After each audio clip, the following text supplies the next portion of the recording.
നമ്മൾ പ്രായമായ ആളുകളെ കുറ്റപ്പെടുത്തുകയല്ല, അവരെ ബഹുമാനിക്കുന്നു. അവർക്ക് സീനിയർ സിറ്റിസൺ എന്നുള്ള ആ ഒരു അംഗീകാരം തീർച്ചയായിട്ടും നൽകുന്നു. പക്ഷേ കേരള ജനതയെക്കുറിച്ച്, കേരളത്തിൻ്റെ ഭരണ സംവിധാനത്തെക്കുറിച്ച് ഒക്കെ പറയുമ്പോൾ യുവത്വത്തിൻ്റെ ഒരു ഒരു ഒരു സാന്നിധ്യത്തെക്കുറിച്ച് നമുക്ക് പറയാതെ വയ്യ. കാരണം യുവാക്കളാണ് ഭാവി തലമുറ. ഭാവിയിൽ നമ്മുടെ നാടിനെ വാർത്തെടുക്കേണ്ടത്, നമ്മുടെ നാടിനു വേണ്ടി ചിന്തിക്കേണ്ടത്, പ്രവർത്തിക്കേണ്ടത് ഒക്കെ യുവാക്കളാണ്. എൻ്റെ സുഹൃത്ത് ഒരു മാധ്യമ പ്രവർത്തകനാണ്. അദ്ദേഹം എഴുതിയൊരു കുറിപ്പ്, അദ്ദേഹത്തിൻ്റെ പേരോ വിവരങ്ങളോ പറയുന്നില്ല, എന്നാലും അദ്ദേഹം എഴുതിയൊരു കുറിപ്പ് തീർച്ചയായിട്ടും ശ്രദ്ധേയമാണ് എന്ന് തോന്നുന്നു. അത് പ്രേക്ഷകരുമായി ഒന്ന് പങ്കുവയ്ക്കാം എന്ന് വിചാരിക്കുന്നു.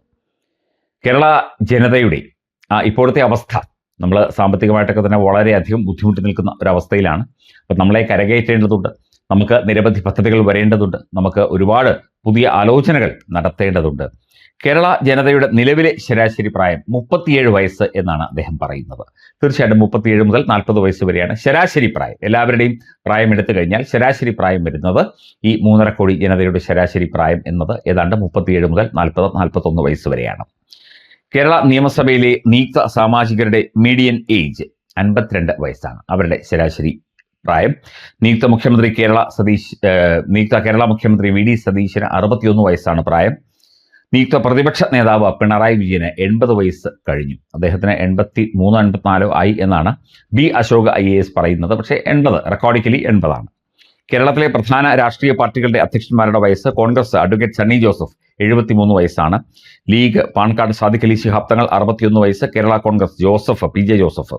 CPM MB Govindan 73, Binoy Viswam 70, Kerala Congress Jose K Mani 60, BJP Rajeev Chandrasekhar 61 വയസ്സ്. പ്രായം ഒരു സംഖ്യ മാത്രം ആണെന്ന് പറയാം. അനുഭവജ്ഞാനം വളരെ പ്രധാനപ്പെട്ടതാണ്.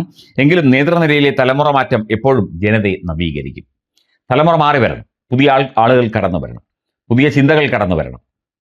ചെറുപ്പക്കാർ ധാരാളമായി ഏത് പാർട്ടിയിലേക്കും ഏത് രംഗത്തേക്കും കടന്നു വരേണ്ടത് ഒരു അത്യാവശ്യ ഘടകം തന്നെയാണ്. ഒരു ജനതയുടെ ശരാശരി വയസ്സിനോട് ചേർന്ന് നിൽക്കുന്ന നേതൃനിരയ്ക്ക് അവരുടെ ആവശ്യങ്ങളും അഭിലാഷങ്ങളും കൂടുതൽ മനസ്സിലാകും എന്ന മനഃശാസ്ത്രപരമായ ചിന്ത കൂടി നമുക്ക് ഈ ഒരു അവസരത്തിൽ പങ്കുവെക്കേണ്ടതുണ്ട്. ഇന്ത്യൻ സ്വാതന്ത്ര്യ സമരം മുതൽ ലോകത്തിലെ പ്രധാന വിപ്ലവ മുന്നേറ്റങ്ങൾ വരെ ശ്രദ്ധിച്ചാൽ ചെറുപ്പത്തിന്റെ കരുത്ത് മനസ്സിലാകും. ഇന്നത്തെ അധികായരായ പല നേതാക്കളും അവരുടെ ചെറുപ്പത്തിൽ എത്തിപ്പിടിച്ച ഉയരങ്ങളാണ് ഇന്ന് അവരെ ഈ നിലയിൽ എത്തിച്ചിരിക്കുന്നത്. അത്തരത്തിൽ നാളെയും അനുഭവ സമ്പത്തുള്ള ശക്തരായ നേതാക്കൾ വേണമെങ്കിൽ ഇന്നത്തെ ചെറുപ്പക്കാരെയും നേതൃനിരയിലേക്ക് കൊണ്ടുവരണം. അതായത് ഒരു 50 വയസ്സ് മുതൽ അല്ലെങ്കിൽ 40 വയസ്സ് മുതൽ ഒരു 60 വയസ്സ് വരെയുള്ള ആളുകൾ കൂടുതൽ നേതൃനിരയിലേക്ക് കടന്നു വരേണ്ടതാണ് എന്ന് സാരം. അത്തരത്തിൽ UDFന്റെ നിലവിലെ സമീപനം സ്വാഗതാർഹമാണ്. കേരളത്തിൽ നിലവിൽ നയിക്കുന്നവരിൽ ജെൻസികളുടെയും ആൽഫ ബീറ്റകളുടെയും സംസാര ഭാഷയെങ്കിലും മനസ്സിലാക്കുന്നവർ ഉണ്ടാകുമോ എന്ന ഒരു ചോദ്യം കൂടി അദ്ദേഹം ചോദിക്കുന്നുണ്ട്.